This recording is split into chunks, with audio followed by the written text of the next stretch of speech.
fois dangereux, surtout pour la personne qui nous guidait. Il n'y avait pas de difficulté qui était plus grande qu'une autre finalement. En fait, c'était un peu tout le temps compliqué. On a des difficultés pour marcher dans certaines rues puisque les trottoirs sont extrêmement étroits et les potelets empêchent le piéton de passer. En tant que voyant, on prend des raccourcis. On coupe les virages, on traverse quand on a envie de traverser. Que ce soit des marches, que ce soit un passage avec des feux, n'importe quoi, on va faire autrement. On va vivre ça autrement. Alors qu'effectivement, là, on a déjà respecté les codes. On traverse. Quand on tourne à 90 degrés. C'est pas genre je tourne à 45, à 30 ou à 15 degrés. On a installé des potelets partout dans Bordeaux parce que les voitures se garent comme des abrutis partout et n'importe où.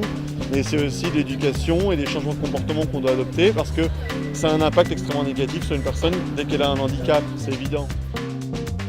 Il m'a impressionné parce que déjà il m'a raconté que jusqu'il y a pas très longtemps, donc une dizaine d'années, il faisait tout à l'aveugle, vraiment, c'est-à-dire qu'il avait ni cadre, ni chien, ni rien.